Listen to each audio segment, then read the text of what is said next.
Good morning, I'm Chris Goodwin from the Results Driven Group, and what I'd like to take you on is a little bit of a journey. So our journey through the COVID year in 2021. So same as everybody, March came last year, we're all locked down for sort of 3 months. Traditionally we've been a face-to-face experiential leadership development company in the lakes, inviting delegates all the way from around the world with companies such as the World Health Organization and NATO as examples. And we always had a lot of fun in the lakes, and we've always promoted that global sort of networking and people getting to know each other and doing all different types of challenges like Ready Steady Cooks, Master Chef challenges, rafting rivers and climbing mountains. So I thought, what am I going to do with my time? I've got 3 months, work virtually dried up apart from some of the existing programs we took online straight away. So I thought, well, I might as well go to the lakes and actually do some jobs around the houses up there. So the first thing I did was we got some scaffold put up at the gables, and I spent 2 months at the top of the scaffold at the gables. But during that time of painting, onerous task by the way, what it did, it allowed the creative juices to flow. And I think what I did is I started to develop a whole range of different things which potentially I thought we could deliver either as face-to-face programs in the future or we could put online. So one thing which has been quite successful was our entrepreneurship program. You know, we've run that to programs of delegates across industry, but I also reflected on it and thought, who are going to be the groups of people which need the help more than anybody else? And I've always been passionate about developing young people. I mean, I started out at the age of 17 by teaching young people how to sail ocean-going yachts. So I was teaching groups of people from the age of 17 to 25 how to sail boats, how to become one team, how to face their challenges.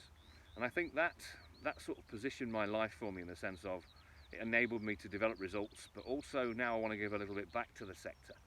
And actually thinking about that group of young adults between 16 and 24, I think they're so critical to our future. And one of the only ways of helping them to grow and develop in the future is actually going to be by enabling them to come up with the ideas, set up their own businesses, employ the staff, which will then develop the industries and the sectors which will take us forward in the future. So that program, I think we'll be launching that regionally in September 2021. So hopefully we'll be putting hundreds of young adults through that, and hopefully they will then create the jobs and things will morph and pivot for them as well. But also our flagship program has been the ILM Level 7 in coaching and mentoring. We've been doing that for, 14 years now. And when I look back, you know, we've trained some fantastic people in that sort of arena. But we've probably delivered 7 or 8 programs online over the last 12 months.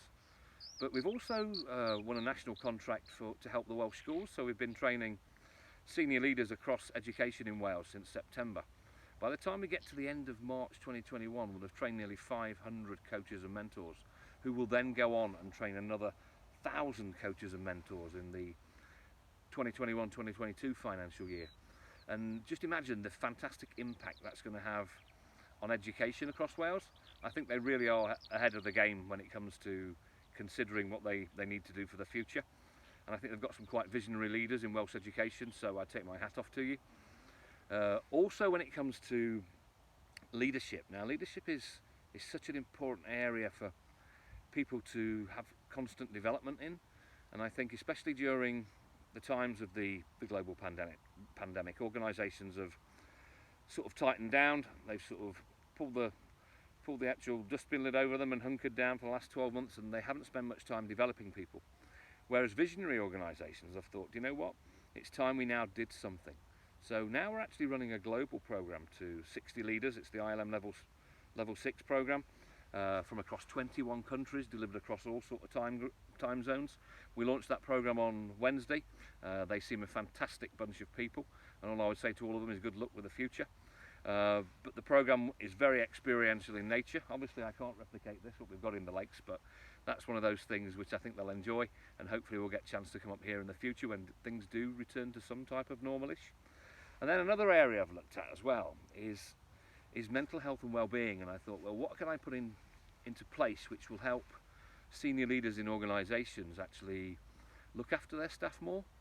So we've developed a program called the CMI Level 7 Award in developing strategic mental health and well-being strategies, and we launched that program in April 2021, and I think there's quite a lot of take-up of that, because looking after our people as people do transition back into the workplace is going to be absolutely critical going forwards.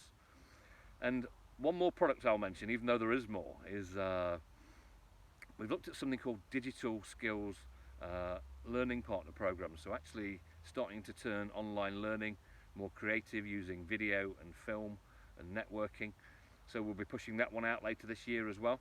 And the last crazy Goodwin idea was e-biking holidays, where people could bring their families up to the Lake District, rent e-bikes, and we would take them out to look at all these famous sort of vistas and these fantastic sort of views, and go out, have a nice lunch somewhere, but generally just have a good time and a laugh. So I think I'll launch that one in April 2022. But that's enabled us to grow exponentially this year, and I think that will carry on, you know, in the next financial year as well. But I still feel on fire, I'm still hungry, and it's given me hope. And I think it will be a little bit like the phoenix coming out of the ashes. So what I would say to all of you is be brave. Don't worry about making mistakes. Don't worry about putting crazy ideas and, you know, schemes in place. If some of them work, yes. If some of them don't, it doesn't matter. But that's entrepreneurship. So I wish you all luck on your future sort of ventures, and hopefully I'll keep you updated as things progress. Thank you for listening.